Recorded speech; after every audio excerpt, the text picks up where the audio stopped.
Assalamualaikum warahmatullahi wabarakatuh. Selamat malam teman-teman semua dan Pasparta. Kami dari kelompok 5 yang beranggotakan saya, Nadia Akvanabila, dengan NIM 2020-12-11-065 dan Askia Rifda Aulia dengan NIM 2020-12-11-055. Kami di sini akan menjelaskan mengapa institusi finansial itu spesial. Yang pertama, introduction. Awalnya, industri perbankan beroperasi sebagai industri layanan penuh, melakukan secara langsung atau tidak langsung semua layanan keuangan, perbankan komersial, perbankan investasi, layanan investasi saham, penyedia asuransi, dan lain-lain. Pada awal tahun 1930-an, keruntuhan ekonomi dan industri mengakibatkan terpisahnya beberapa kegiatan tersebut. Pada 1970-an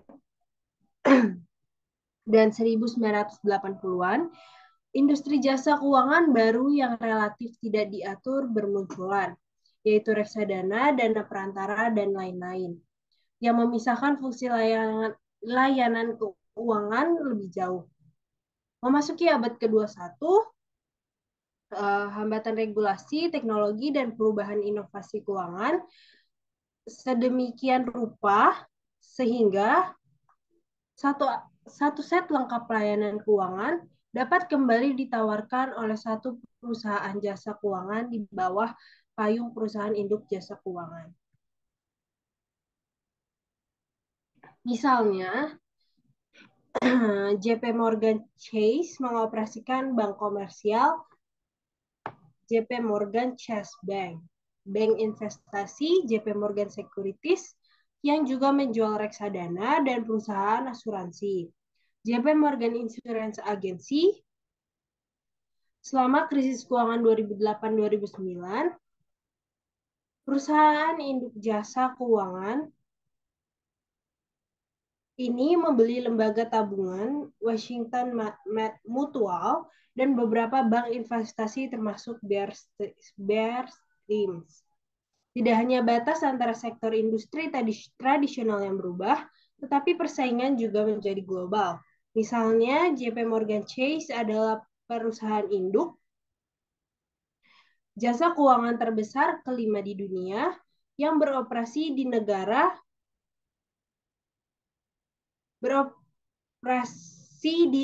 negara. Kemudian datanglah akhir tahun 2000-an ketika Amerika Serikat dan dunia mengalami keruntuhan pasar keuangan yang kedua setelah yang dialami selama depresi hebat. Krisis keuangan menghasilkan pembentukan kembali besar-besaran dari semua sektor lembaga keuangan atau FI dan berakhirnya banyak lembaga keuangan besar, misalnya Bear Stearns dan Lehman Brothers. Hasilnya adalah seruan dari pemerintahan Obama untuk kembali memisahkan kegiatan yang dilakukan oleh masing-masing FI. Jadi, secara khusus, semua lembaga keuangan memiliki beberapa aset yang berpotensi mengalami gagal bayar atau risiko kredit dan cenderung tidak sesuai dengan jatuh tempo aset dan kewajiban neraca mereka pada tingkat yang lebih besar atau kecil. Dan dengan demikian terekspos risiko suku bunga. Selain itu, semua LK terekspos pada beberapa tingkat penarikan liabilitas atau risiko likuiditas. Tergantung pada jenis klaim yang telah mereka jual pada pemegang liabilitas dan sebagian besar LK terekspos pada beberapa jenis risiko underwriting, baik melalui penjualan sekuritas atau penerbitan berbagai jenis jaminan kredit di dalam atau di luar neraca. Selanjutnya ada bidang keistimewaan perantara keuangan dalam penyediaan jasa. Yang pertama ada biaya informasi. Agregasi dana dalam FI memberikan insentif yang lebih besar untuk mengumpulkan informasi tentang pelanggan, seperti perusahaan dan untuk memantau tindakan mereka. Ukuran FI yang relatif besar memungkinkan pengumpulan informasi ini disesuaikan dengan biaya rata-rata yang lebih rendah atau disebut skala ekonomi daripada kasus individu. Yang kedua ada risiko likuiditas dan harga. Lembaga keuangan memberikan klaim keuangan kepada penabung rumah tangga dengan atribut likuiditas yang unggul dengan risiko harga yang lebih rendah. Yang ketiga ada layanan biaya transaksi. Dia itu serupa dengan skala ekonomi dalam biaya produksi informasi. Ukuran FI dapat menghasilkan skala ekonomi dalam biaya transaksi. Lalu yang keempat ada intermediasi jatuh tempo, yaitu lembaga keuangan dapat menanggung resiko ketidaksesuaian dengan jatuh tempo aset dan liabilitas mereka dengan lebih baik. Yang kelima ada transmisi pasokan moneter, yaitu lembaga penyimpanan adalah saluran melalui tindakan kebijakan moneter oleh bank sentral atau bank sentral negara atau Federal Reserve berdampak pada sistem keuangan dan ekonomi lainnya. Selanjutnya yang ketujuh, yang keenam ada alokasi kredit. Alokasi kredit itu lembaga keuangan sering dipandang sebagai sumber pembiayaan utama. Dan terkadang satu-satunya untuk sektor tertentu ekonomi seperti pertanian, usaha kecil, dan perumahan real estate. Selanjutnya ada transfer kekayaan antar generasi, yaitu lembaga keuangan, khususnya perusahaan asuransi jiwa, dan dana pensiun menyediakan penabung dengan kemampuan untuk mentransfer kekayaan dari suatu generasi ke generasi berikutnya. Selanjutnya ada layanan pembayaran, di mana efisiensi lembaga penyimpanan menyediakan layanan pembayaran seperti cek clearing secara langsung menguntungkan perekonomian. Yang terakhir ada intermediasi denominasi, di mana lembaga keuangan seperti reksadana memungkinkan investor kecil untuk mengatasi hambatan dalam membeli aset yang dikenakan oleh ukuran denominasi minimum yang besar.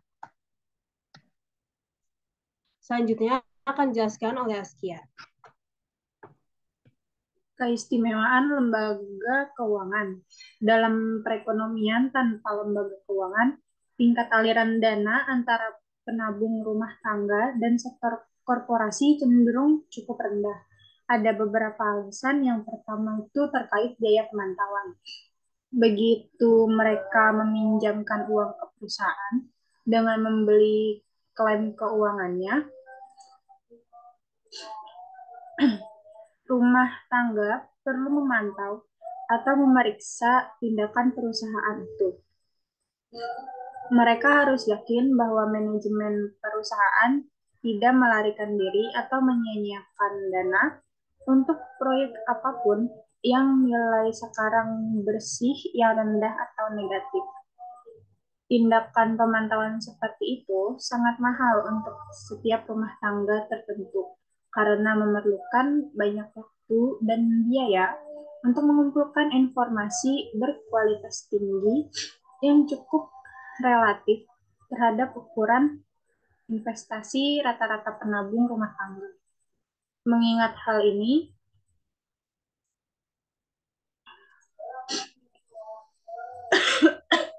kemungkinan besar setiap rumah tangga lebih memilih untuk menyerahkan pemantauan kepada orang lain. Pada akhirnya, sedikit atau tidak ada pemantauan yang dilakukan. Kurangnya pemantauan yang dihasilkan akan mengurangi daya tarik dan meningkatkan resiko berinvestasi dalam hutang dan ekuitas perusahaan. Next. Yang kedua, likuiditas. Sifat ekuitas dan hutang perusahaan yang relatif berjangka panjang dan kurangnya pasar sekunder di mana rumah tangga dapat menjual sekuritas ini menciptakan disinsentif kedua bagi investor rumah tangga untuk memegang klaim keuangan langsung yang dikeluarkan oleh perusahaan. Secara khusus, diberikan pilihan antara memegang uang tunai, dan memegang sekuritas jangka panjang. Rumah tangga mungkin memilih untuk memegang uang tunai likuiditas, terutama jika mereka berencana menggunakan tabungan untuk membiayai pengeluaran konsumsi dalam waktu dekat. Yang ketiga, yaitu terkait resiko harga. Pada akhirnya, bahkan jika pasar keuangan ada, tanpa lembaga keuangan untuk mengoperasikannya, untuk menyediakan layanan likuiditas dengan memungkinkan rumah tangga memperdagangkan sekuritas hutang dan ekuitas perusahaan di antara mereka sendiri. Investor juga menghadapi risiko harga penjualan sekuritas dan perdagangan sekuritas pasar sekunder melibatkan biaya transaksi. Artinya, harga di mana investor rumah tangga dapat menjual sekuritas di pasar sekunder seperti New York Stock Exchange mungkin berbeda dari harga awal yang mereka bayarkan untuk sekuritas tersebut. Next. Karena biaya pemantauan, biaya likuiditas, dan risiko harga, rata-rata penabung rumah tangga mungkin memandang investasi langsung pada sekuritas korporasi sebagai proporsi yang tidak menarik dan memilih untuk tidak menabung atau menabung dalam bentuk uang tunai. Namun, ekonomi telah mengembangkan cara alternatif dan tidak langsung untuk menyalurkan tabungan rumah tangga ke sektor korporasi. Ini untuk menyalurkan tabungan melalui lembaga keuangan. Karena biaya pemantauan, likuiditas, dan risiko harga, serta alasan lain yang akan dijelaskan nanti.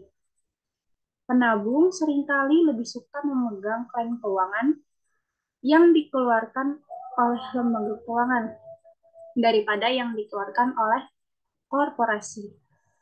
Perhatikan bagaimana lembaga keuangan atau perantara berdiri, atau perantara antara sektor rumah tangga dan korporasi. Perantara ini memiliki dua fungsi.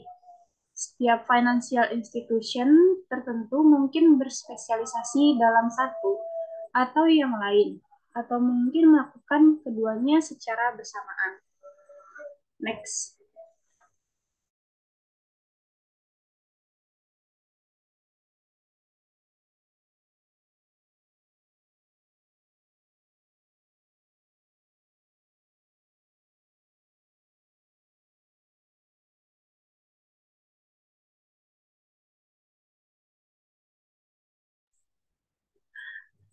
Fungsi yang pertama itu lembaga keuangan sebagai broker. Fungsi pertama itu adalah fungsi perantara. Dalam bertindak sebagai broker murni, FI bertindak sebagai agen penabung dengan menyediakan layanan informasi dan juga transaksi. Misalnya, perusahaan sekuritas dengan layanan penuh, melakukan penelitian investasi, dan membuat rekomendasi investasi untuk klien retail atau rumah tangga mereka, serta melakukan pembelian atau penjualan sekuritas untuk mendapatkan komisi atau biaya.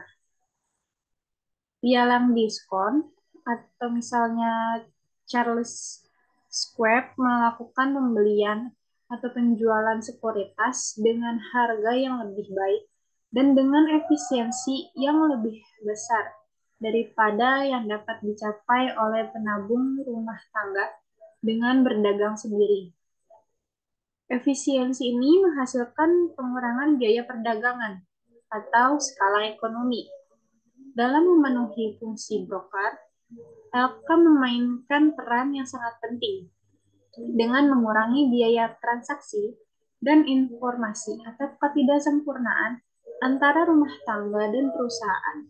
Dengan demikian, FI mendorong tingkat tabungan yang lebih tinggi daripada yang seharusnya ada. Next.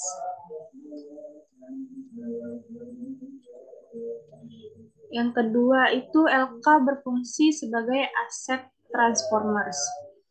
Fungsi kedua adalah fungsi transformasi aset.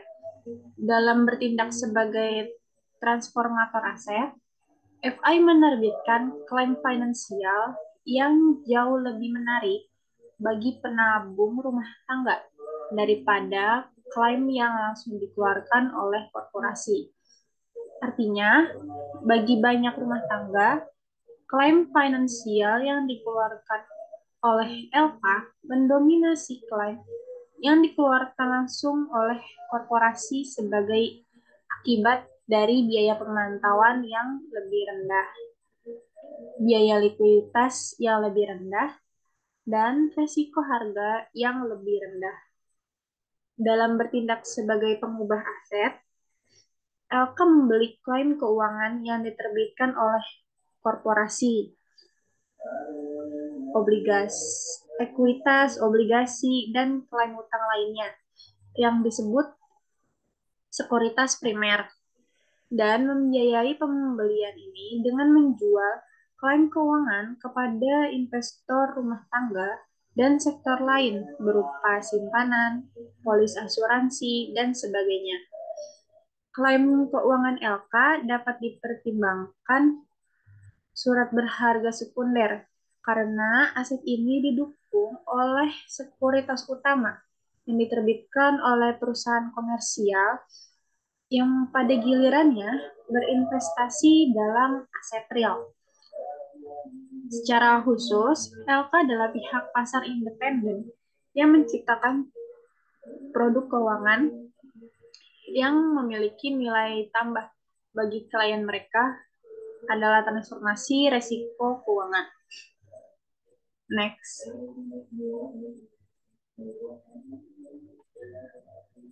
Membahas lebih dalam mengenai biaya informasi, satu masalah yang dihadapi oleh penabung rata-rata yang berinvestasi langsung dalam klaim keuangan perusahaan komersial adalah tingginya biaya pengumpulan informasi.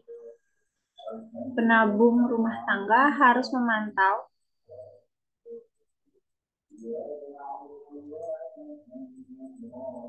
tindakan perusahaan secara tepat waktu dan lengkap setelah membeli sekuritas.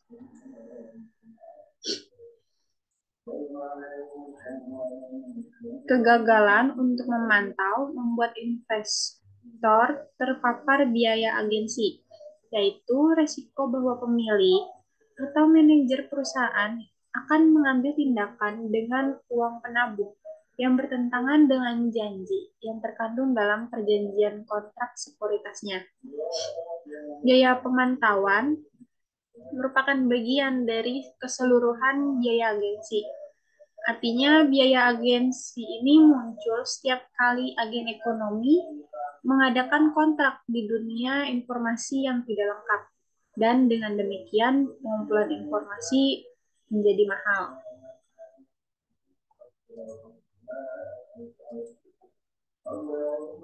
Semakin sulit dan mahal untuk mengumpulkan informasi, maka semakin besar kemungkinan kontrak akan dilanggar. Dalam hal ini, penabung disebut prinsipal dapat dirugikan oleh tindakan yang diambil oleh perusahaan peminjam atau yang disebut agen. Next.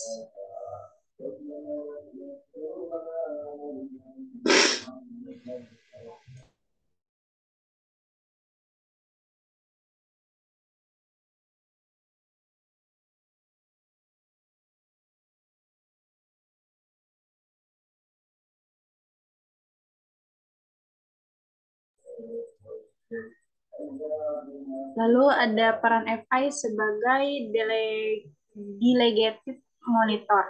Salah satu solusi untuk masalah ini adalah sejumlah besar penabung kecil menempatkan dana mereka di satu FI. FI ini mengelompokkan dana ini bersama-sama dan berinvestasi dalam klaim keuangan langsung atau primer yang dikeluarkan oleh perusahaan. Aglomerasi dana ini menyelesaikan sejumlah masalah. LK besar sekarang memiliki insentif yang jauh lebih besar untuk mengumpulkan informasi dan memantau tindakan perusahaan karena memiliki jauh lebih banyak yang dipertaruhkan daripada rumah tangga kecil yang manapun. Dalam arti, penabung kecil telah menunjuk FI sebagai monitor yang didelegasikan untuk bertindak atas nama mereka. LK tidak hanya memiliki insentif yang lebih besar untuk mengumpulkan informasi, biaya rata-rata untuk mengumpulkan informasi juga lebih rendah.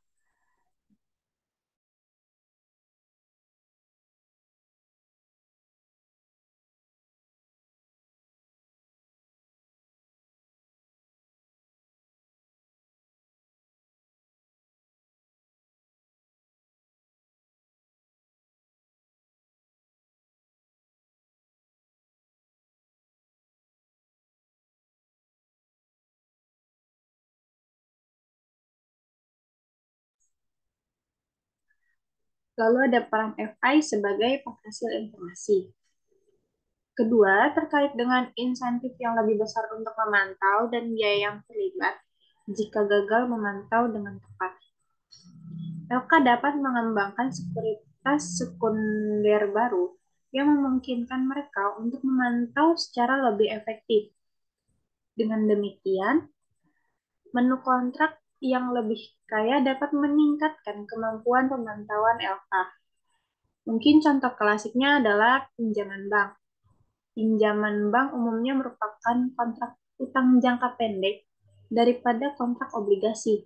Sifat jangka pendek ini memungkinkan LK untuk melakukan pengawasan dan kontrol yang lebih besar terhadap peminjam.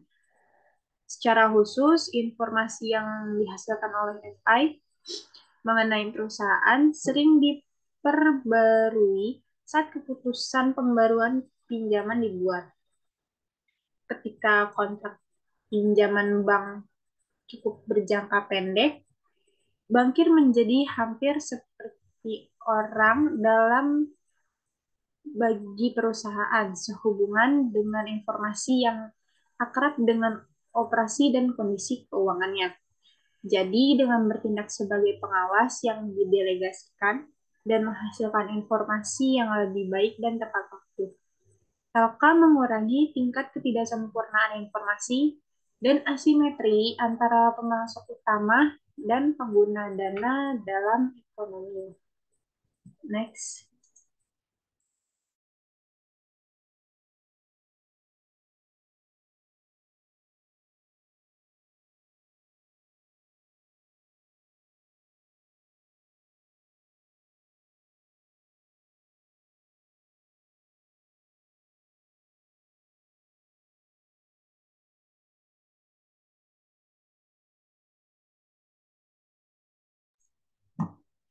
Resiko likuiditas dan harga. Selain meningkatkan arus dan kualitas informasi, LK memberikan klaim finansial atau sekunder kepada rumah tangga dan penabung lainnya. Seringkali klaim ini memiliki atribut likuiditas yang lebih unggul dibandingkan dengan sekuritas utama, seperti ekuitas perusahaan dan obligasi. Misalnya, lembaga penyimpan mengeluarkan kontrak transaksi rekening deposito dengan nilai pokok tetap dan seringkali suku bunga terjamin yang dapat ditarik segera sesuai permintaan penabung rumah tangga. Uh, Pertanyaan sebenarnya adalah bagaimana LK seperti lembaga penyimpan dapat menawarkan kontrak yang sangat liquid dan beresiko harga rendah kepada penabung di sisi liabilitas neraca mereka, sementara berinvestasi pada sekuritas yang relatif tidak liquid dan beresiko harga lebih tinggi yang diterbitkan oleh perusahaan di sisi aset. Selanjutnya, bagaimana LK cukup percaya diri untuk menjamin bahwa mereka dapat memberikan layanan likuiditas kepada investor dan penabung ketika mereka sendiri berinvestasi dalam portofolio aset beresiko. Mas. Yang dilakukan adalah diversifikasi. LK mendiversifikasi sejumlah besar risiko portofolio, khususnya risiko yang spesifik untuk masing-masing perusahaan yang menerbitkan sekuritas tertentu. Penelitian telah menunjukkan bahwa investasi yang sama di sedikitnya 15 sekuritas dapat memberikan manfaat diversifikasi yang signifikan bagi LK dan manajer portofolio. Selanjutnya, karena jumlah sekuritas dalam portofolio aset FI meningkat melebihi 15 sekuritas, risiko portofolionya itu menjadi turun, meskipun pada tingkat yang menurun. Yang sebenarnya terjadi di sini adalah bahwa LK mengeksploitasi hukum jumlah besar dalam investasi mereka, mencapai jumlah diversifikasi yang signifikan. Sedangkan karena ukurannya kecil, banyak penabung rumah tangga terpaksa memegang portofolio yang relatif tidak terdiversifikasi. Diversifikasi resiko ini memungkinkan LK memprediksi pengembalian yang diharapkan atas portofolio asetnya yang lebih akurat. FI yang terdiversifikasi secara domestik dan global mungkin dapat menghasilkan pengembalian yang hampir bebas resiko atas asetnya.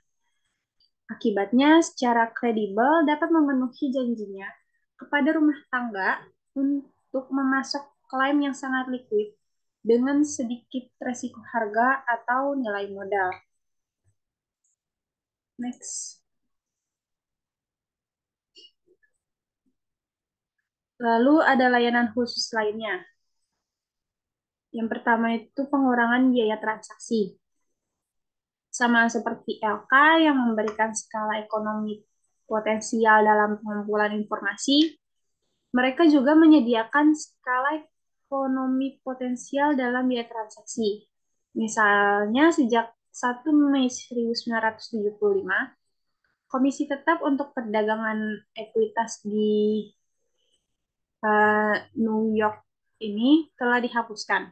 Akibatnya, pembeli eceran kecil menghadapi biaya komisi atau biaya transaksi yang lebih tinggi daripada pembeli grosir besar. Dengan mengelompokkan aset mereka dalam LK yang membeli aset secara massal seperti reksadana dan dana pensiun, penabung rumah tangga dapat mengurangi biaya transaksi pembelian aset mereka. Selain itu, spread bid ask atau beli jual biasanya lebih rendah untuk aset yang dibeli dan dijual dalam jumlah besar. Next. Lalu ada intermediasi kedewasaan. Dimensi tambahan dari kemampuan LK untuk mengurangi resiko melalui diversifikasi adalah bahwa mereka dapat menanggung resiko ketidaksesuaian jatuh tempo aset dan kewajiban mereka dengan lebih baik daripada penabung rumah tangga kecil. Dengan demikian, LK menawarkan layanan perantara jatuh tempo ke seluruh perekonomian.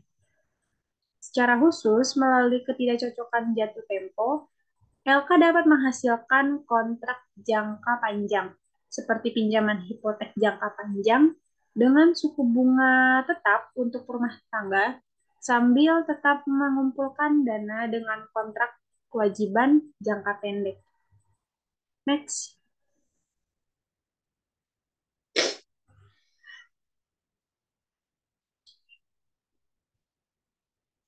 Selanjutnya akan dijelaskan oleh Nadia.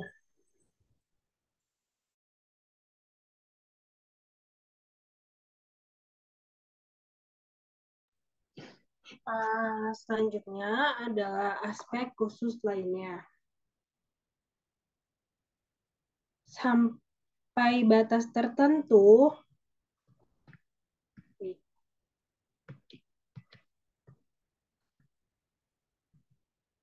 aspek khusus lainnya. Sampai batas tertentu, lembaga keuangan ada karena ketidaksempurnaan pasar keuangan. Jika informasi tersedia tanpa biaya untuk semua peserta, penabung tidak memerlukan LK untuk bertindak baik sebagai perantara atau pengawas yang didelegasikan. Namun, jika intermediasi memiliki manfaat sosial seperti transmisi kebijakan moneter atau alokasi kredit, maka LK akan tetap ada meskipun tidak ada ketidaksempurnaan pasar keuangan. Teori aliran dana menunjukkan 3 alasan utama untuk meyakini bahwa LK itu istimewa. Bersama dengan 2 alasan terkait lainnya, pada kenyataannya akademisi, pembuat kebijakan, dan regulator mengidentifikasikan bidang khusus lainnya yang berkaitan dengan fungsi tertentu dan LK atau kelompok lembaga keuangan. Yang pertama ada transmisi kebijakan moneter. Transmisi kebijakan moneter, sifat deposito lembaga keuangan sangat liquid telah menyebabkan diterima oleh publik sebagai alat tukar yang paling banyak digunakan dalam perekonomian. Karena kewajiban lembaga penyimpanan merupakan komponen penting dari jumlah uang beredar yang berdampak pada tingkat inflasi. Mereka memainkan peran kunci dalam transmisi kebijakan moneter dari bank sentral ke seluruh perekonomian. Yang artinya, lembaga penyimpanan adalah saluran di mana tindakan kebijakan moneter berdampak pada sektor keuangan lainnya dan perekonomian secara umum. Memang, alasan utama Amerika Serikat dan pemerintah dunia menyelamatkan banyak lembaga penyimpanan dan meningkatkan batas asuransi simpanan dari $100.000 menjadi $250.000 per orang per bank selama krisis keuangan adalah agar bank sentral dapat menerapkan pijakan kebijakan moneter yang agresif untuk memerangi pasar keuangan yang ambruk. Tindakan kebijakan moneter termasuk operasi pasar terbuka atau pembelian dan penjualan sekuritas di pasar sekuritas Treasury Amerika Serikat, menetapkan tingkat diskonto atau tarif yang dikenakan pada pinjaman pemberi pinjaman terakhir dari Federal Reserve dan menetapkan persyaratan cadangan atau jumlah minimum lembaga penyimpanan aset cadangan harus menahan simpanan yang disimpan sebagai kewajiban di neraca mereka. Selanjutnya ada alokasi kredit. LK sering dianggap istimewa adalah karena LK merupakan sumber utama dan kadang-kadang satu-satunya sumber pembiayaan untuk sektor ekonomi tertentu yang telah diidentifikasi sebelumnya membutuhkan pembiayaan khusus. Pembuat kebijakan di Amerika Serikat dan sejumlah negara lain seperti Inggris telah mengidentifikasikan real estate perumahan karena membutuhkan subsidi khusus. Pemerintah Amerika Serikat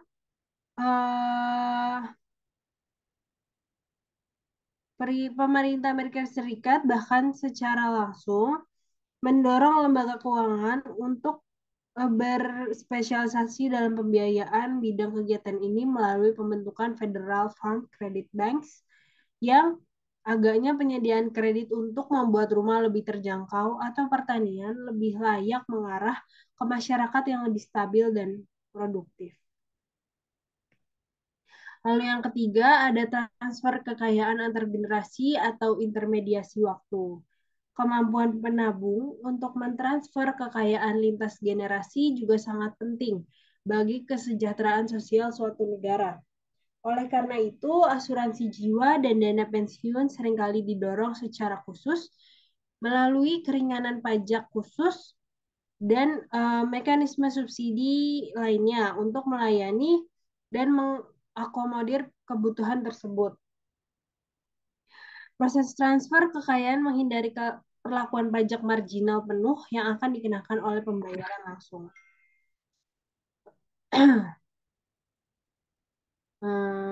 Bentar. Selanjutnya ada layanan pembayaran. Lembaga penyimpanan istimewa karena efisiensi yang mereka berikan, layanan pembayaran secara langsung menguntungkan perekonomian. Dua layanan pembayaran penting adalah layanan clearing check dan transfer kawat. Misalnya pada hari tertentu,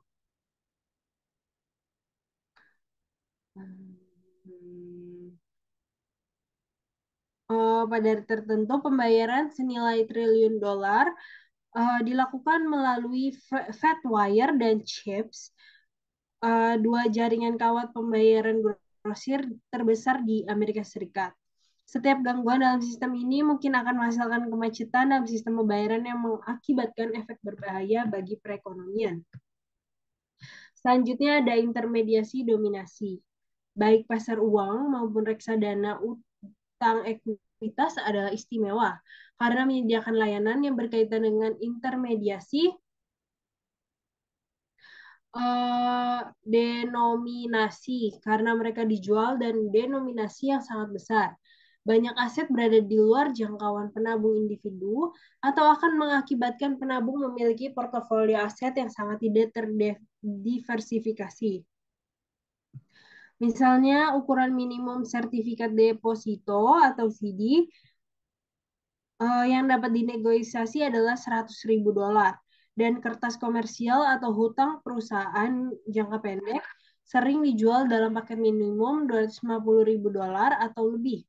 Secara individual, penabung mungkin tidak dapat membeli instrumen tersebut. Namun, dengan membeli saham di reksadana, pasar uang bersama dengan investor kecil lainnya,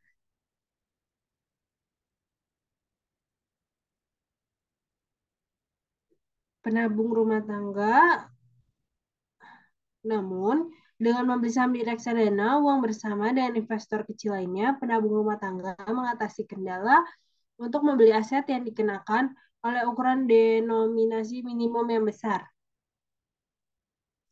Selanjutnya ada keistimewaan dan regulasi. Alka terlihat istimewa karena berbagai layanan yang mereka sediakan untuk sektor ekonomi.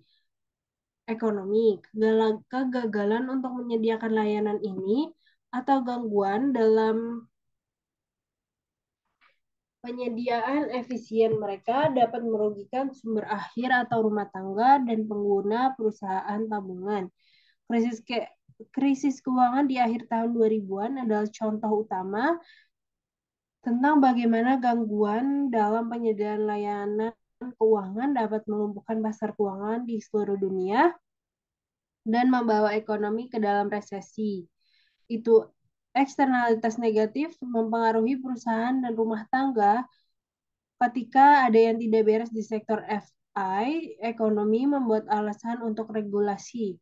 Artinya LK diatur untuk melindungi gangguan dalam penyediaan layanan yang dibahas sebelumnya dan biaya yang akan dikenakan pada ekonomi dan masyarakat pada umumnya. Misalnya kegagalan bank dapat menghancurkan tabungan rumah tangga dan pada saat yang sama membatasi akses perusahaan terhadap kredit. Kegagalan perusahaan asuransi dapat membuat rumah tangga benar-benar terpapar penyakit katastrofik di usia tua dan penurunan pendapatan secara tiba-tiba saat pensiun. Selanjutnya,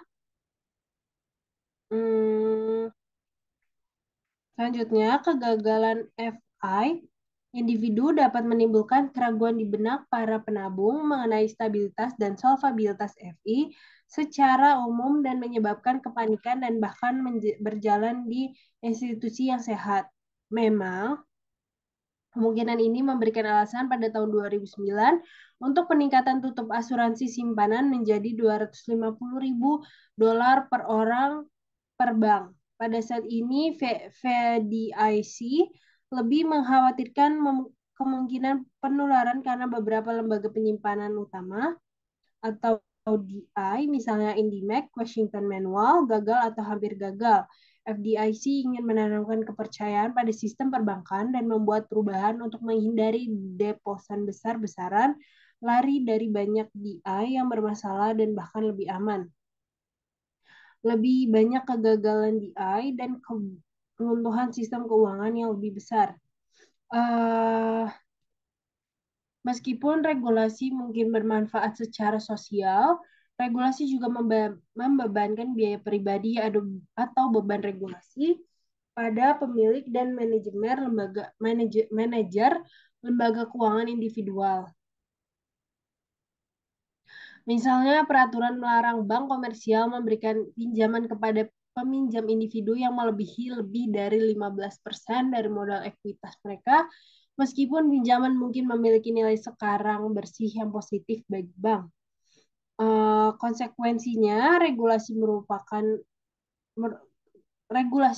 upaya untuk meningkatkan manfaat kesejahteraan sosial dan memitigasi biaya sosial dari penyediaan layanan FI, biaya private reguler relatif terhadap keuntungan private bagi produsen jasa keuangan disebut beban peraturan bersih. Meskipun mungkin bermanfaat secara sosial, biaya ini menambah biaya operasional swasta. Sejauh biaya tambahan ini membantu menghindari eksternalitas negatif dan untuk memastikan operasi ekonomi yang lancar dan efisien. Beban peraturan bersih adalah positif. Selanjutnya ada 6 jenis peraturan berupaya meningkatkan kesejahteraan sosial bersih dari layanan perantara keuangan. Yang pertama ada peraturan keselamatan dan kesehatan, yang kedua ada peraturan kebijakan moneter, yang ketiga ada peraturan alokasi kredit, yang keempat ada peraturan perlindungan konsumen, yang kelima ada peraturan perlindungan investor, dan yang terakhir ada peraturan masuk dan pencharteran. Peraturan dikenakan secara berbeda pada berbagai jenis lembaga keuangan. Misalnya, lembaga penyimpanan adalah lembaga keuangan yang paling diatur secara ketat. Perusahaan pembiayaan di sisi lain tunduk pada lebih sedikit peraturan. Regulasi juga dapat diberlakukan di tingkat federal atau negara bagian dan terkadang di tingkat internasional seperti dalam kasus persyaratan modal bank. Akhirnya, karena sifat tersegmentasi secara historis dari sistem USFI, banyak peraturan dalam sistem itu yang khusus untuk institusi, misalnya Undang-Undang Perlindungan Konsumen yang dikenakan pada alokasi kredit bank kepada masyarakat lokal. Namun, peraturan khusus lembaga ini semakin diliberalisasi.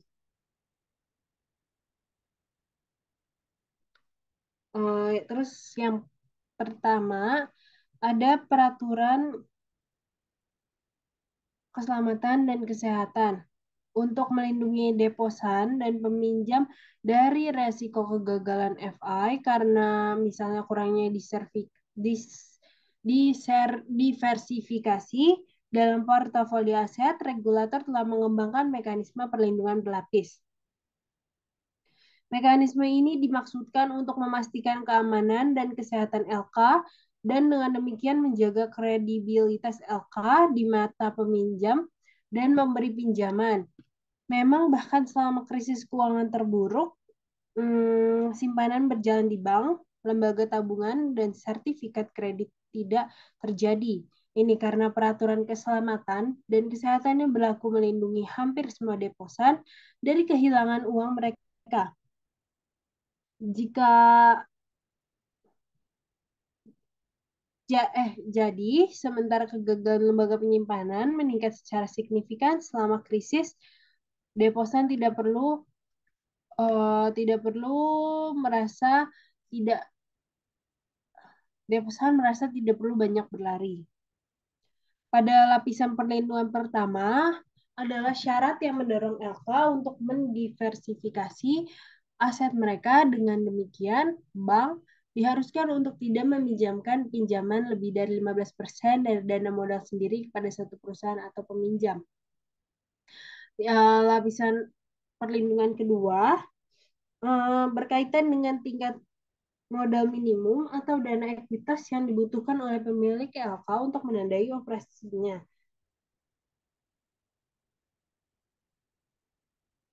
Hmm, Selanjutnya ada lapisan perlindungan ketiga, adalah penyediaan dana penjamin seperti Deposit Insurance Fund atau DIF untuk lembaga penyimpanan, Security Investor Protection Corporation atau SIPC untuk perusahaan sekuritas dan dana penjaminan negara yang dibentuk dengan dorongan regulator untuk memenuhi kebangkrutan kerugian bagi pemegang klaim kecil dalam industri asuransi jiwa dan properti kecelakaan. Lapisan keempat regulasi adalah pemantauan dan pengawasan itu sendiri. Regulator mewajibkan semua lembaga keuangan, baik bank, perusahaan sekuritas, atau perusahaan asuransi untuk beberapa tingkat pemantauan dan pengawasan. Ini melibatkan pemeriksaan di tempat serta membuat laporan dan laporan akuntansi oleh LK secara tepat waktu untuk evaluasi di luar tempat. Sama seperti penabung menunjuk LK sebagai pengawas yang didelegasikan untuk mengevaluasi perilaku dan tindakan peminjam akhir, masyarakat menunjukkan regulator untuk memantau perilaku dan kinerja LK. Bahkan, dari perubahan peraturan yang diusulkan sebagai reaksi terhadap krisis keuangan termasuk peningkatan yang signifikan dalam pemantauan dan pengawasan lembaga keuangan manapun yang mengalami yang kegagalannya dapat menimbulkan dampak sistemik yang serius. Yang terakhir, perhatikan bahwa regulasi bukannya tanpa biaya bagi mereka yang diatur. Misalnya, regulator masyarakat mungkin mewajibkan LK untuk memiliki lebih banyak modal ekuitas daripada yang diyakini oleh pemilik swasta untuk kepentingan terbaik mereka sendiri. Demikian pula, menghasilkan informasi yang diminta oleh regulator sangat mahal bagi LK karena melibatkan waktu manajer, pengacara, dan dana akuntan. Sekali lagi, jumlah informasi yang optimal secara sosial mungkin berbeda dari jumlah optimal LK secara pribadi. Selanjutnya, ada regulasi kebijakan moneter. Motivasi lain untuk regulasi menyangkut peran khusus yang dimainkan bank dalam transmisi kebijakan moneter dari Federal Reserve atau Bank Sentral ke seluruh perekonomian. Masalahnya adalah Bank Sentral secara langsung hanya mengontrol jumlah uang kertas dan koin dalam ekonomi disebut uang luar, sedangkan sebagian besar jumlah uang beredar terdiri dari deposito disebut uang dalam. Secara teori, Bank sentral dapat memvariasikan jumlah uang tunai atau uang luar dan secara langsung mempengaruhi posisi cadangan bank serta jumlah pinjaman dan simpanan yang dibuatnya tanpa mengatur portofolio bank secara formal.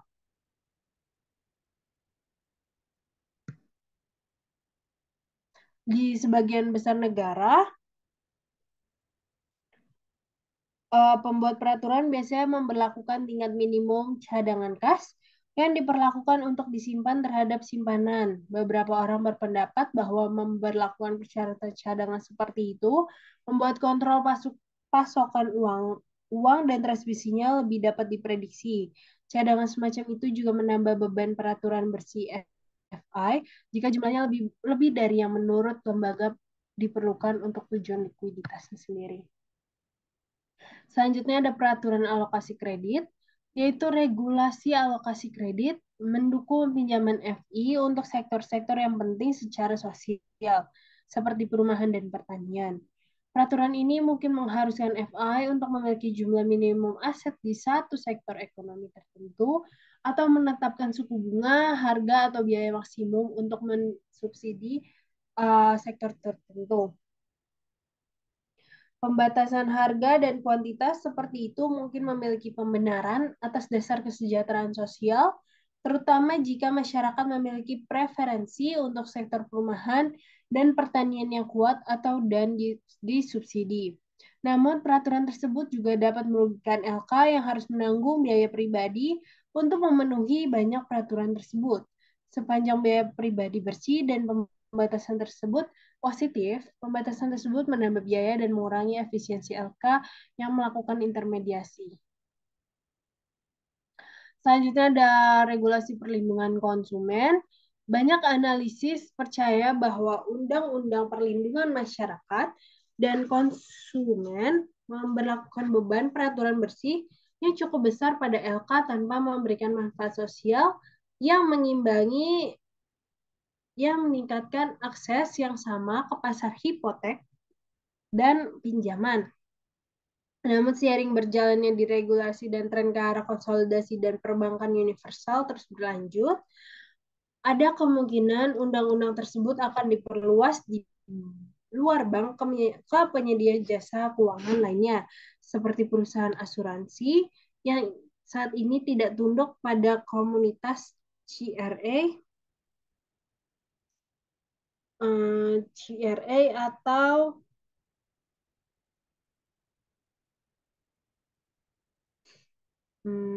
persyarat, persyaratan pinjaman. Memang Biro Perlindungan Keuangan Konsumen baru untuk melindungi konsumen di seluruh sektor keuangan dari praktik yang tidak adil, menipu, dan kasar adalah bagian dari reformasi Wall Street dan Undang-Undang Perlindungan Konsumen yang disahkan oleh Kongres AS pada tahun 2010. Bentar.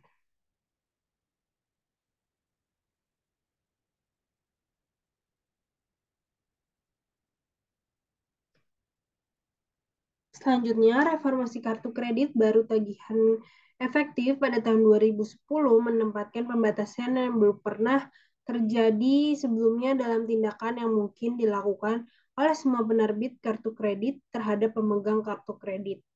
Termasuk dalam RUU itu adalah batasan kenaikan suku bunga yang diperoleh selama tahun pertama, batasan biaya dan denda yang mungkin dikenakan oleh perusahaan kartu kredit, perlindungan terhadap kenaikan suku bunga yang sewenang-wenang, ketentuan yang memberi pemegang kartu kredit waktu yang cukup untuk membayar tagihan mereka, dan penghapusan default universal atau praktik di mana penerbit kartu kredit akan menaikkan suku bunga dengan pada rekening pelanggan akibat tindakan pada rekening lain, misalnya melewatkan pembayaran tagihan utilitas akan mengakibatkan kenaikan tarif kartu kredit.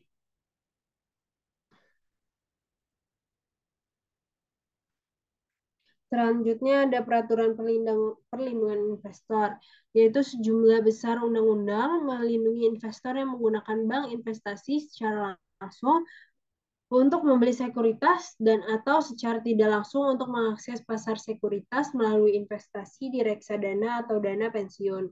Berbagai undang-undang melindungi investor dari penyalahgunaan seperti perdagangan orang dalam, kurangnya pengungkapan penyimpanan langsung dan pelanggaran tanggung jawab fidusia.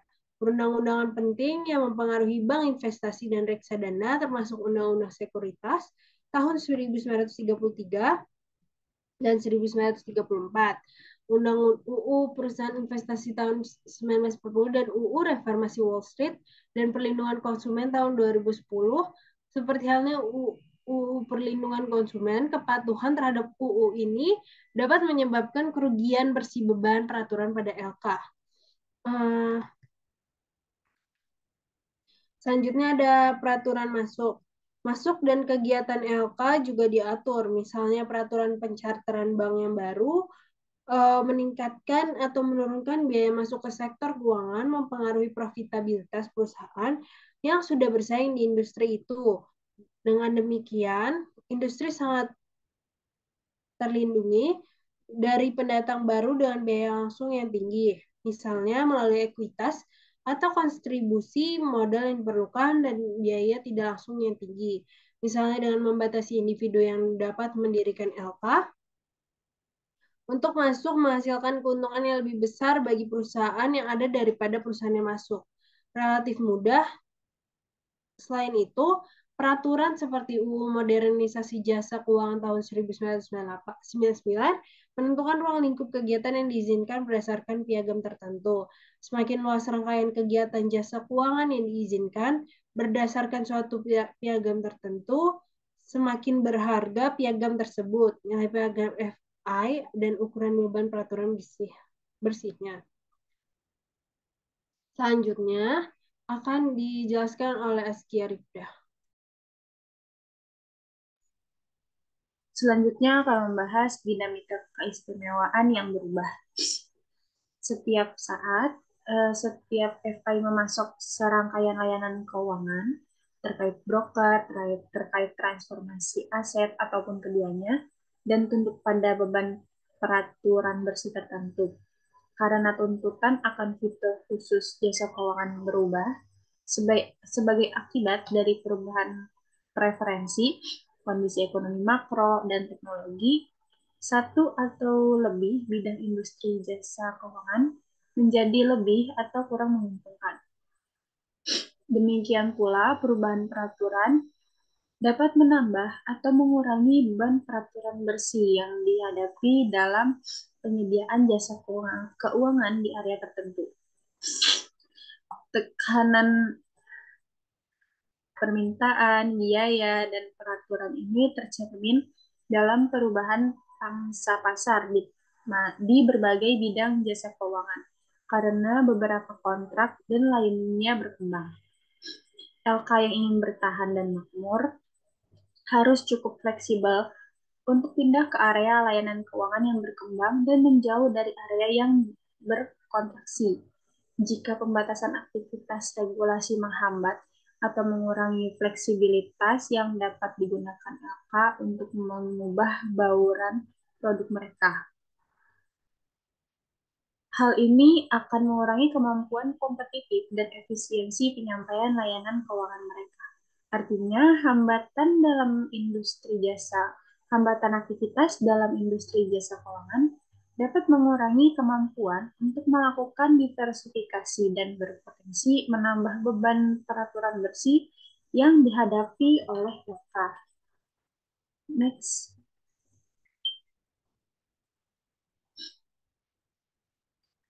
Yang pertama ada tren di Amerika Serikat. Sejumlah tren penting terbukti. Yang paling nyata adalah penurunan total pangsa lembaga penyimpan sejak Perang Dunia Kedua.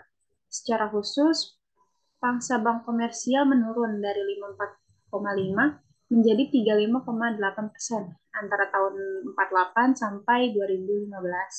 Sementara pangsa penghematan turun dari 12 menjadi 6,7% selama periode yang sama. Dengan demikian, layanan yang disediakan oleh lembaga penyimpan menjadi relatif kurang signifikan secara porsi dari semua layanan yang disediakan oleh LK. Demikian pula perusahaan asuransi yang juga mengalami penurunan saham sekunder dari 26 menjadi 15%.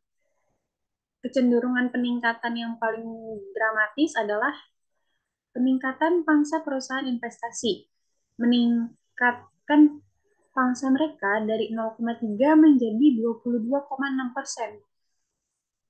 Perusahaan investasi berbeda dari bank dan perusahaan asuransi karena mereka memberikan akses yang lebih murah kepada penabung ke pasar sekuritas langsung.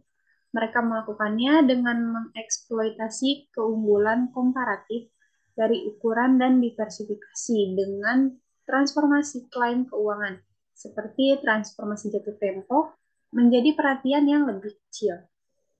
Next.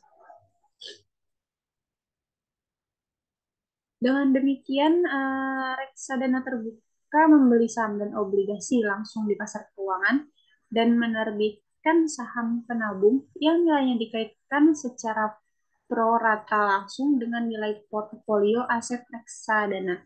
Demikian pula, reksadana pasar uang berinvestasi dalam aset keuangan jangka pendek seperti surat berharga komersial, CD, dan treasury bills, dan menerbitkan saham yang terkait langsung dengan nilai portofolio yang mendasarinya. Sejauh dana ini terdiversifikasi secara efisien, mereka juga menawarkan perlindungan resiko harga dan layanan likuiditas. Next.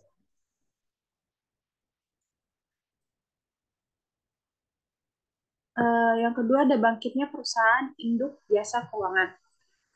Sejauh pasar jasa keuangan efisien dan tren ini mencerminkan kekuatan permintaan dan penawaran, mereka menunjukkan tren penabung semakin memilih intermediasi denominasi dan layanan informasi yang disediakan oleh reksadana. LK ini memberikan investasi yang sangat mirip dengan investasi terdiversifikasi di uh, pasar sekuritas langsung atas perubahan klaim keuangan yang ditawarkan oleh LK tradisional. Kecenderungan ini juga dapat menunjukkan bahwa beban peraturan bersih pada LK tradisional lebih tinggi daripada beban peraturan pada perusahaan investasi. Memang LK tradisional tidak dapat menghasilkan layanan mereka dengan biaya seefisien mungkin sebelumnya. Next.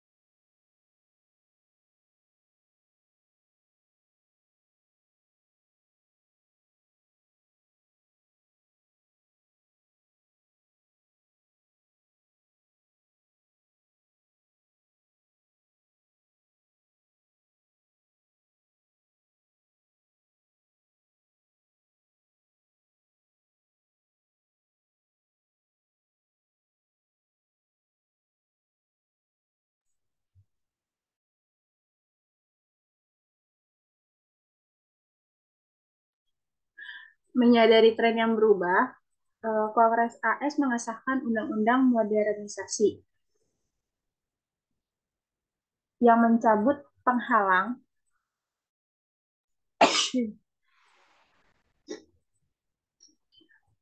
Glass-Steagall tahun 1933 antara perbankan komersial, asuransi, dan perbankan investasi. Undang-undang tersebut yang dipromosikan sebagai perubahan terbesar dalam peraturan lembaga keuangan dalam 70 tahun. Memungkinkan terciptanya perusahaan induk jasa keuangan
memungkinkan terciptanya perusahaan induk jasa keuangan yang dapat terlibat dalam kegiatan perbankan, kegiatan asuransi, dan kegiatan sekuritas. Dengan demikian, setelah 70 tahun pemisahan sebagian atau seluruhnya antara asuransi, perbankan investasi, dan perbankan komersial, Undang-Undang Modernisasi Layanan Keuangan tahun 1999 membuka pintu bagi pembentukan lembaga keuangan layanan teknologi AS yang serupa dengan yang ada sebelum tahun 1933 tadi dan yang ada di banyak negara lain. Next. Lalu ada pergeseran dari pengukuran risiko dan manajemen dan krisis keuangan. Tentu saja peristiwa besar yang mengubah dan membentuk kembali industri jasa keuangan adalah krisis keuangan di akhir tahun 2000-an saat LK menyesuaikan diri dengan perubahan peraturan yang ditimbulkan oleh Undang-Undang FSM. Salah satu hasilnya adalah peningkatan dramatis dalam risiko sistem keuangan yang sebagian besar disebabkan oleh pergeseran model perbankan dari model berasal dan bertahan menjadi berasal untuk mendistribusikan. Namun, model perbankan tradisional menghadapkan institusi pada potensi likuiditas, suku bunga, dan risiko kredit. Dalam upaya untuk menghindari eksposur risiko ini dan menghasilkan trade-off pengembalian risiko yang lebih baik, bank telah beralih ke model underwriting di mana mereka berasal atau peminjam gudang dan kemudian dengan cepat menjualnya. Next.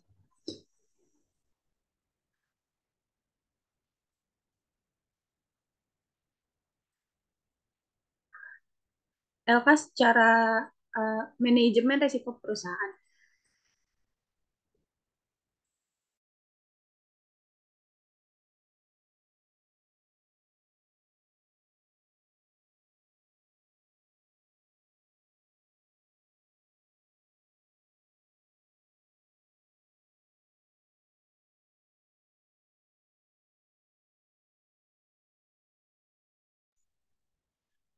LK secara tradisional memeriksa pengukuran dan manajemen risiko berdasarkan area fungsional. Baru-baru ini mereka telah mengakui nilai manajemen risiko perusahaan. Manajemen risiko perusahaan mengakui pentingnya memprioritaskan dan mengelola seluruh spektrum risiko sebagai portofolio risiko yang saling terkait. Proses tersebut juga berupaya menanamkan manajemen risiko sebagai komponen dalam semua keputusan penting di seluruh FI. IRM menjadi yang terdepan bagi banyak LK selama dan setelah krisis keuangan.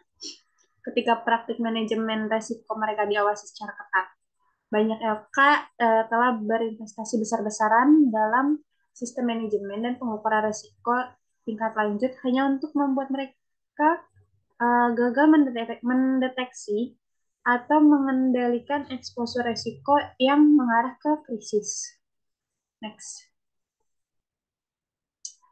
Tren global. Selain tren domestik ini, LKAS kini harus bersaing tidak hanya dengan LK domestik lainnya, tetapi semakin meningkat dengan LK asing yang menyediakan layanan seperti layanan pembayaran dan intermediasi denominasi yang sebanding dengan LKAS. Sekian presentasi dari kelompok kami, kurang lebihnya mohon maaf. Assalamualaikum warahmatullahi wabarakatuh.